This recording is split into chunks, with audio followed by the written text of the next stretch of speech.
Hey everyone, this is Calder. We just finished Computex and we did a couple of live streams during that time. We showed keycaps, switches, and some other keyboards, which is really cool. We thought we'd make a highlight video of that and share it with you guys. So this is that video and enjoy.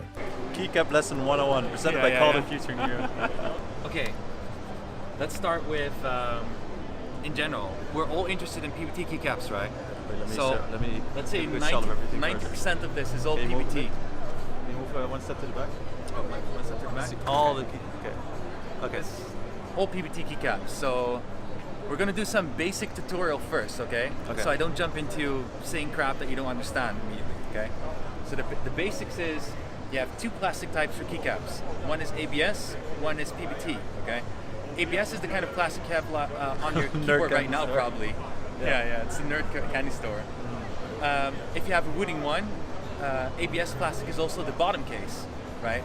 ABS is a very good type of plastic. It is very stable, it's very strong.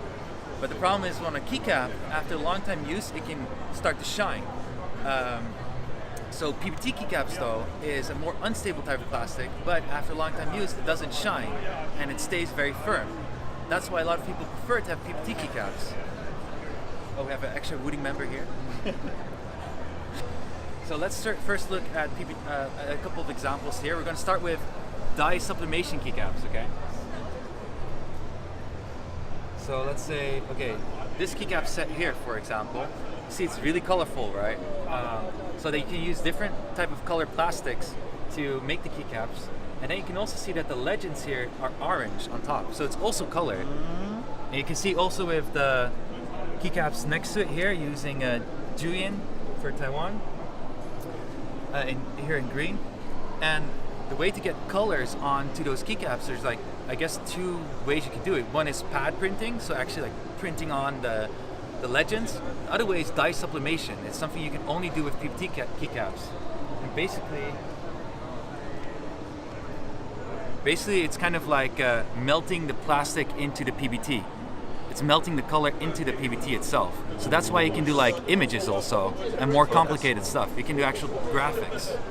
Next step is, what we're looking for though, the problem is if we do PBT with dye sublimation or any kind of PBT or with lasering, for example, we cannot do any backlight. And that's been our biggest gripe because we have individual RGB. We want to make sure that if you have better keycaps, you can still make good use of individual RGB. Okay, double shot basically just means that they have 2 times that they inject plastic, okay? The first time is the outer shell of the keycap, and the second time is the inner shell of the keycap. And a little more close? Yeah, there we go. And you can do it in many different ways. So this one, for example, you can see this is like a black escape key, and the font escape is actually a double shot. So it's also made from plastic, but you can see here in the bottom, the white. And this white plastic is the escape. So that means after long use, it will never fade away also. The escape will always stay on.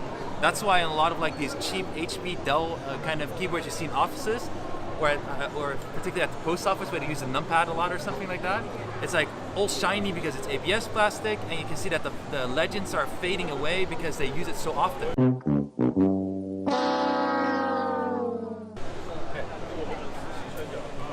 Okay, but the thing is, we want to have backlight. So we have a double shot keycap here, and it's very hard to see the font here really, but the plastic they use on the inside is not PBT necessarily. It's I think it's a mixture of ABS with something else. But the point is it guides or lets light through. So in that way you can have double shot keycaps that lets light through. Yes. But what is our biggest struggle? One is that a lot of Chinese manufacturers don't have a taste for design. So it ends up like really gamery or really big and ugly. You guys are probably familiar with it already. And the other problem is with a lot of double shot is like if you need to make bring it a little closer. Yeah, if you need to make a circle, there needs to be a gap in the circle because otherwise the plastic can't get in to the circle itself. So this is what you would often see when you see double shot kind of keycaps. And there's a gap in everything with a circle. So there's different ways you can do double shot to make sure it gets in, but it's a little bit more difficult, so you don't see it that often. And that's what you call seamless legends. So this is also double shot with backlight, and you can see the circle is a full circle, and that's what you call seamless legends. Yeah. Right? That's what we're interested in. And that's what we're interested in. That's what we're trying to find. Seamless legends good design, no gamey crap, and overall good quality. Yeah. Maybe once we get a lot bigger, we can make our own keycaps, as in our own mold with design and everything. But up until that time, we're really dependent on other manufacturers to have molds for the keycaps itself. But this is double shot PBT with seamless design, so you can see the B is connected, the Q is connected, the 8 is connected, and the design itself is pretty good. There's like really little things for perfection, but overall it's a really great design. Yeah. And that's what we're interested in right now as a keycap solution for the Wooting 2. So with the numpad, we have a nice little bar on the space bar. And what's really important is that the shift and the cups look like the legends, they look good. Yeah. So the only, should we tell the gripes I have with this one? So I talked about Eric too, so the only gripe I have with this one is the dollar sign is kind of strange, and the apparence is kind of strange. So this is the, okay, this is a little bit different one actually. Yes, it's so good. But this is a cherry profile keycap version. But it's the same font, same legends and everything. Yeah. But what you can see is that the light is also coming through very well. You know, there's not a lot of black space, not a lot of bleeding. Yeah, exactly. This is the same keycap set, but then it's in white. So they're available in this kind of like carbon black and white. So this is a new switch that doesn't have an official name yet. Basically, it uses induction to sense the switch. And depending on how far down you press, the signal can be stronger. So it can support analog. It's not, it doesn't do it just yet, but it's possible to do it with this technology. Sit down. The way the switch works, however, is that they use a rubber dome to control the switch. What's that called? Feedback. Yeah, not feedback. Yeah, it's not just feedback. It's also to make it pop back. Pop back, yeah. So to make the key return in its original position, they use rubber to get it back. Yeah, similar to Topper. Yeah, similar to Topper. So to be honest, it doesn't feel necessarily like a membrane keyboard or anything like that. It feels more like a Topper keyboard, where there's like a slight rubber bend, because it also uses a spring still, I think, underneath. No, I think I saw. Like, I think it can be interesting, but obviously they need to get analog inside and get in touch with us. Yep. Dan, it's very cool to see something totally new, because nobody thought of this before, and I think it's pretty cool. I just really wonder how the PCB looks like, because they said there should be a coil inside, which should take a lot of space also. It's not like really like a big coil or something. Like small. Yeah. Okay. Looks like BC might be using the technology and bring out a keyboard. Otherwise, Solid Year will come out with a keyboard. And Solid Year is the original creator of the Switch, so they're expecting it to maybe be in September. But I think honestly they're just still trying to figure out how or what to do, and they're still in discussion. So don't put your hopes up too high.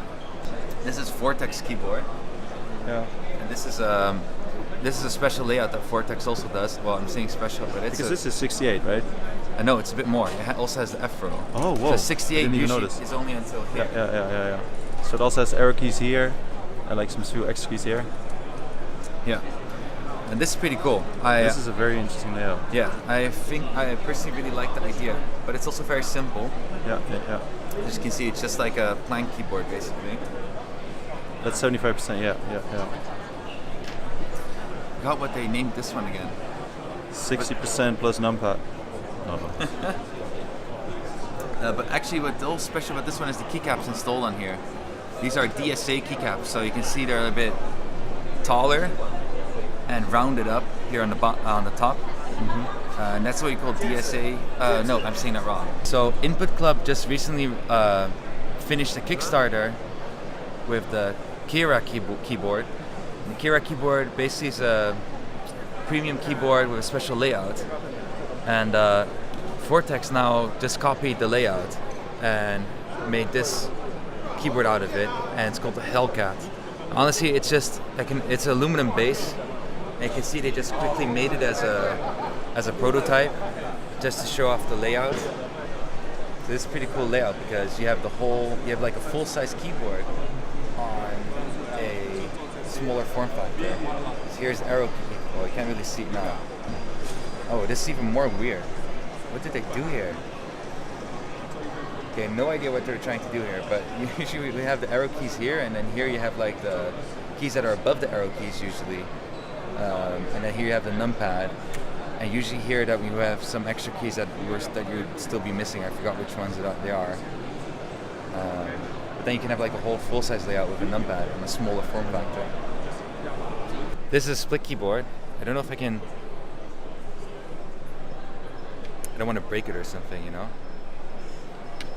You can unscrew it and then split it first, yeah. And then you can split it. Okay. Yeah. Okay. Like I wrongly assumed that it would be like that. Yep. I've seen this keyboard. Oh. Remember when we were talking about strollers yesterday? They always feel so bad. This one feels. I had high expectations. No, I was like, oh my god, maybe this will make a difference. But it's so like.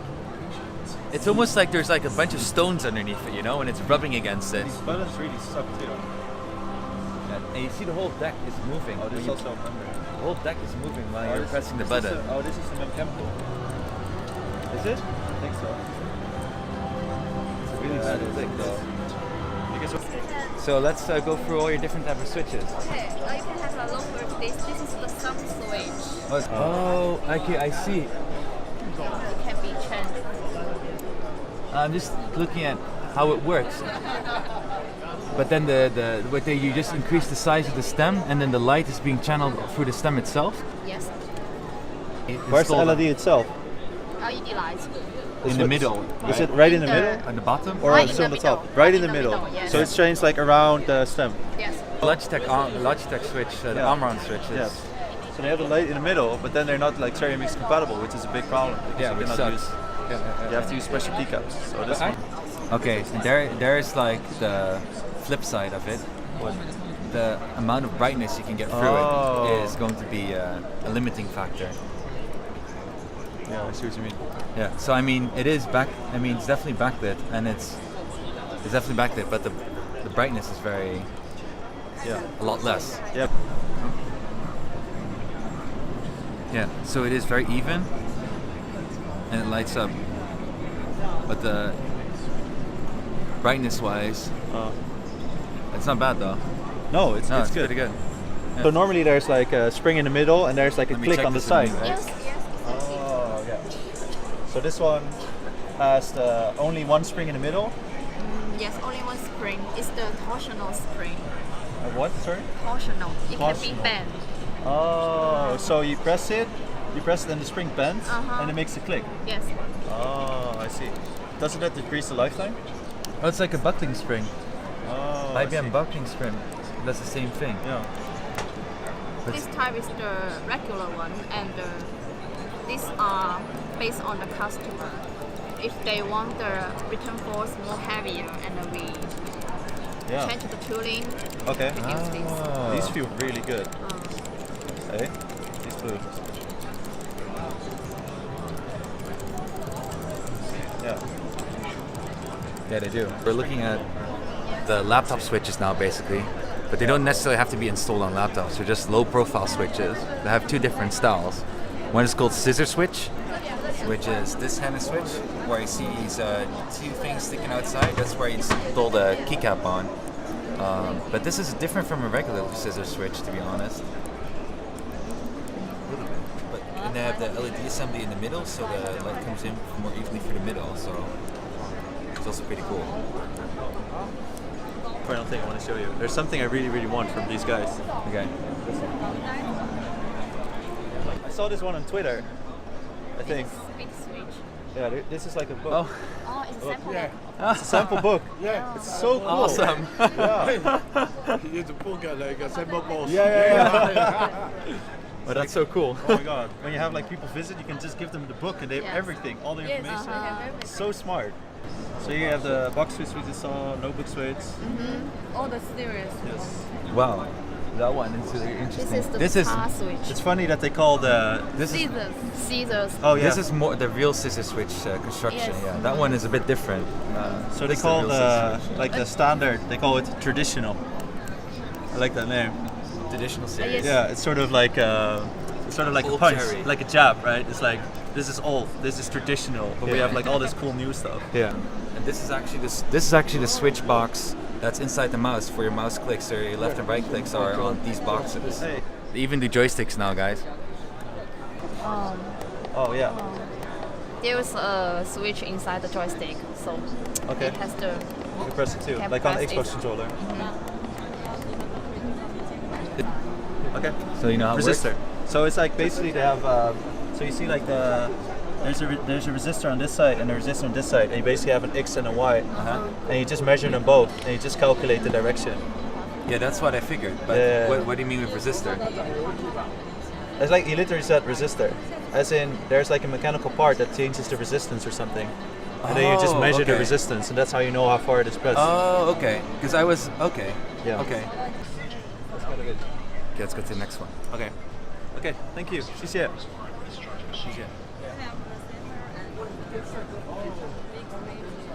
And this. Can I have one? Oh wow! Oh. We only have this one. No, it's fine. Thank you so much. Okay, so do you mind with the together the picture? Yeah, of Okay? Yeah, no, sure. Because let's do I that. like with the handsome boy.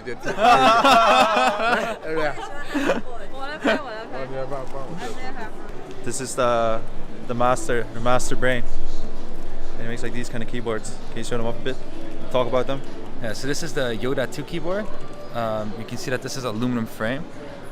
And this is a switch, so you can change some buttons around. It's a mechanical switch. The Keycaps is, I'm assuming it's PBT, and I'm also assuming it's his own PBT keycap. Yeah, this is more. I think it is. Hey. Yeah. Oh, yeah, part of his mold. Or ADA. Yeah. Okay. So that's so Tex made their own keycaps called ADA, or the ADA profile at least. And this whole keyboard is laid out with it. And what makes Tex really special is this here is a Lenovo TrackPoint. It's called a TrackPoint, right? Yeah. Yeah. So you can control your mouse on your PC with this TrackPoint. So usually Lenovo laptops, the These are mouse ThinkPad buttons. laptops. Yep. Yeah, exactly. Right? Yeah. Yeah, usually ThinkPad laptops have this TrackPoint on the keyboard, and there's a lot of people that want to have that also on their mechanical keyboard because you don't want to be typing on laptop keyboard all the time. Okay. So this is a nice one, Yoda 2, but now recently he came out with the Kodachi. And the Kodachi is, you should imagine that this is a laptop. Yeah. Okay, and this is like the whole bottom side of a Lenovo laptop. And the old Lenovo laptops used to have an extra row here on the top, a full row on the top with all the dedicated keys here, which are the same. Yeah. So this is actually a mechanical keyboard version of that laptop keyboard. Yeah. So they call it a 7-row keyboard, right? 7-row keyboard. Because normally it's like this. So this one, like normal keyboard, there's 6 rows, and this one has like extra row on the top. Yeah. And again, you can see here is the track point. Yeah. And here he also uses his ADA keycaps. And then here you have again the mouse click switches. And this is really nice because this whole base is made from aluminum and it's really solid. It's really solid. Is it heavy? Okay. I'll just, yeah. This I really also love here, and you see like a small bend here. I really, it's so nice. Yeah, this guy out, okay? He's awesome. No, I'm just showing your name card, so people know it's you. Thank you. Okay. Keyboard Paradise? Keyboard Paradise. Yeah. Okay. Let's go. So next one. So Keyboard Paradise mostly has, they're most famous for their 60% keyboards because most 60% keyboards are either DIY kits or they're expensive aluminum base ones. I want number 1. But with Keyboard Paradise, it's actually they give you 60% with everything already assembled and also good keycaps, and it's more affordable than going DIY or one of the other 60% layouts you can find out there. How it's programmed and how you can use a function row is also done very well. The owner also listens very much to feedback from customers, feedback and problems, and fixes everything himself. Yeah. And the great thing is there's a lot of choice also in both There's so keycaps much, and switch combinations. Yeah. This one is Alps, right? Yeah. So you can see like with the crazy. So Alp switch is a reincarnation from a whole old switch made by maybe 2 manufacturers or a couple. Just look at how clean the 6% look. Yeah, But also he has Fuka switch somewhere. This sounds so good. Wait, here's all Kevin. Okay, anyway, he's also doing the Kaihua box switch. Yeah. Oh yeah. This is where like all the box. This is the box switch we just saw. Oh wait, so this are so here you have a lot of the old different switches you can. Yeah, but very clean, very nice. Oh, this is the Taiwan Keycap version. So you see like the small. These are like special Taiwan characters, how they type Chinese. This gets more in the nerdy zone, okay? But this is actually programmable RGB base. Oh no, it's. I don't know. I'm sorry. I forgot if it's programmable RGB based, but the firmware on this keyboard is programmable. Yes. It uses like an open source firmware. TMK. QMK or TMK. TMK. Yeah. It says both. QMK, TMK. I'm not sure what the difference is, but. Oh, okay. It says both. Anyway, QMK and TMK, it's kind of the same, but they have like an online configurator, so you can change all the buttons and layouts on the website, and then you can throw it onto the keyboard itself and change the layout. You do have to do some steps, and it's some little bit of effort, but it really, really beats doing DIY style and getting the firmware on it. Take a look inside Epic Gear Blue thingy, though. It is pretty cool. I think they have a really cool idea, which can really promote esports itself. Just it's all about execution, though. So you can see here, those are like the game booths. This is for more like esports scenario where you can host tournaments, right? So you can have like 2 of them, and you have people battling against each other, and they can build this up like. I have to think of what they said again. You can build up the whole thing in like 4 days or something. Because they deliver all these parts.